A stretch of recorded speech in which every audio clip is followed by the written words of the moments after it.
हिंदुस्तान और पाकिस्तान के बीच में जो टेंशन का माहौल चल रहा था, आज आपको बता दें कि महबूबा मुफ्ती जो है इससे पहले भी स्टेटमेंट बहुत बार दे चुकी हैं, लेकिन आज उन्होंने गुपकार रेजिडेंस की बात करते हैं श्रीनगर में एक और स्टेटमेंट दिया, जिसके बाद सोशल मीडिया की बात करते हैं उस पर जो है बहुत ज्यादा हलचल मच गई। महबूबा मुफ्ती ने कहा कि वॉर किसी भी तरह का कोई ऑप्शन नहीं है, और ना ही अगर आप सोचे कि आखिरी यानी अगर आपके पास आखिरी ऑप्शन भी वॉर हो, वो भी सही नहीं है। महबूबा मुफ्ती ये भी कहती हैं कि वॉर होने से यानी युद्ध होने से दोनों देशों के सिविलियंस की बात करते हैं, उनकी तबाही होती है। दोनों देशों के बीच में युद्ध होता है और आप सोचिए कि दोनों देशों के लोग जो है, जो मासूम लोग, उनकी जानें जो है वो यहां पर जाती हैं। इसी के साथ साथ महबूबा मुफ्ती ने उस डेलीगेशन के बारे में भी बताया जो यहां से डेलीगेशन जो है वो अलग अलग देशों में गए हैं अवेयरनेस फैलाने के लिए कि क्या भारत और पाकिस्तान के बीच हुआ, और ऑपरेशन सिंदूर जो है वो पाकिस्तान ने पहलगाम हमले की बात करते हैं उसके खिलाफ जो है ऑपरेशन सिंदूर भारत ने जो है वो जिस तरह से मैं आपको बता दूं कि यहां पर स्टार्ट किया था। फिलहाल मैं आपको ये भी बता दूं कि पीपल डेमोक्रेटिक पार्टी की बात करते हैं। आज वहां पर महबूबा मुफ्ती ने जो है एक प्रेस कॉन्फ्रेंस के साथ साथ एक स्टेटमेंट दिया, जिस स्टेटमेंट में बात करते हैं बहुत सारी चर्चाएं की गई। और फर्स्टली मैं सबसे पहले आपको बता दूं कि महबूबा मुफ्ती ये कहती हैं कि अगर भारत की बात करते हैं उनके पास जो है न्यूक्लियर पावर है, लेकिन अगर उन्हें ऐसा लगता है, देखिए सबसे पहले वो हिंदुस्तान की बात करी, अगर मैं देखूं कि दोनों देशों के पास जो है वो न्यूक्लियर पावर है, लेकिन अगर भारत की बात करते हैं उसके पास भी न्यूक्लियर पावर है, तो महबूबा मुफ्ती यहां पर कहती हैं कि वॉर जो है वो आखिरी ऑप्शन भी नहीं होना चाहिए। और जैसे सेंट्रल गवर्नमेंट की बात की जा रही है, यहां से आपने देखा कि अगर मैं जम्मू कश्मीर की बात करूं,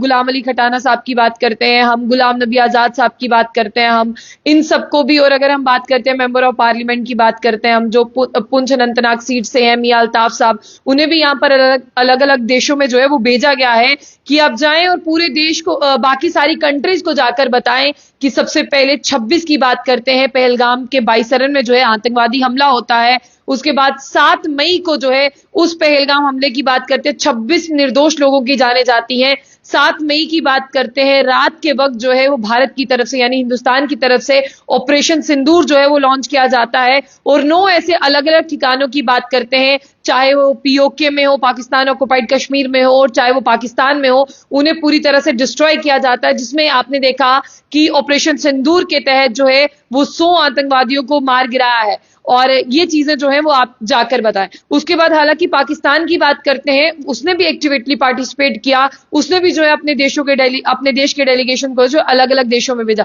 लेकिन सबसे बड़ी बात यह है कि महबूबा मुफ्ती का स्टेटमेंट जो है यहां पर क्यों कंसीडर किया जा रहा है। कुछ दिन पहले आपने देखा कि महबूबा मुफ्ती और उमर अब्दुल्ला साहब के बीच में एक जंग दिखी, जिसमें इंडस वाटर ट्रीटी को सस्पेंड करने के साथ जो उमर अब्दुल्ला साहब कहते हैं कि ये तुलबुल नेविगेशन प्रोजेक्ट जो है लगता है फिर से शुरू हो सकता है, तब भी महबूबा मुफ्ती ने कहा कि ऐसा नहीं होना चाहिए, जंग जैसे हालात बने हुए हैं, लेकिन उमर अब्दुल्ला को जो है इसमें भी राजनीति सूझ रही है। तो उन्होंने भी महबूबा मुफ्ती को जवाब देते हुए कहा कि मुझे ऐसी बहस में नहीं पड़ना, इसे ऊपर उठकर काम करना है। लेकिन हालांकि महबूबा मुफ्ती तो गवर्नमेंट ऑफ इंडिया की यहां पर बात करते हैं कि प्रेज कर रही हैं कि उन्होंने अलग अलग डेलीगेशन को डिफरेंट कंट्रीज में भेजा ताकि वो अवेयरनेस फैलाएं, लेकिन इसके साथ साथ वो ये भी कहती हैं कि ये एक्ट ठीक नहीं था। किस एक्ट को वो कहती हैं कि ये एक्ट सही नहीं था? आपने देखा कि जो ऑपरेशन सिंदूर चलाया गया और उसके बाद में दोनों देशों के बीच में जो टेंशन जैसा माहौल बढ़ा, तो वो ये इसे भी कोट करती है कि जहां पर चाकू की जरूरत थी वहां पर आपने तलवार निकाल ली, तो अगर आप तलवार दिखाएंगे तो सामने वाला भी जो है वो जरूर वार करेगा।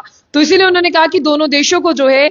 बिल्कुल जिस तरह से सीज फायर की बात करते हैं, अंडरस्टैंडिंग हुई थी, समझौता हुआ था, उसी पर कायम रहना चाहिए और बैठकर बात करनी चाहिए। चाहे महबूबा मुफ्ती की बात करूं, चाहे मैं डॉक्टर फारूक अब्दुल्ला की बात करूं, अगर मैं कश्मीर सेंट्रिक पॉलिटिकल पार्टीज की बात करूं, तो वो पॉलिटिकल पार्टीज हमेशा से यही कहती हैं कि पाकिस्तान के साथ जो है वो डायलॉग होना चाहिए। हालांकि अब मैं उनकी यहां पर स्टेटमेंट को कोट नहीं करूंगी, यहां पर मैं मोदी जी हैं उनकी स्टेटमेंट को कंसीडर करूंगी। हालांकि उन्होंने भी कहा था कि टेरर और ट्रेड साथ साथ नहीं चल सकता, यहां पर ब्लड और वाटर भी साथ साथ नहीं चल सकता,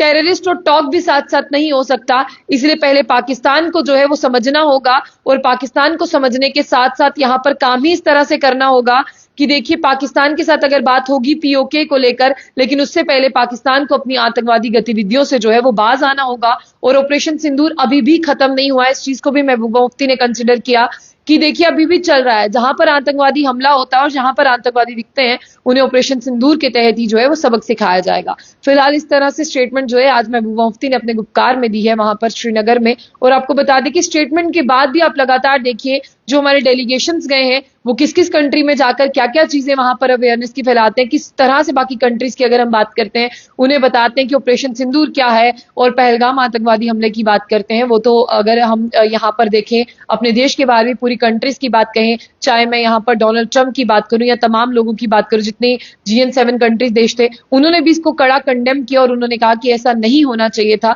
फिलहाल आप लोग बताइए कि महबूबा मुफ्ती तो कहती हैं कि वॉर ना तो कोई सोल्यूशन है और ना ही लास्ट ऑप्शन है, तो आप बताइए कि आप लोगों को क्या लगता है।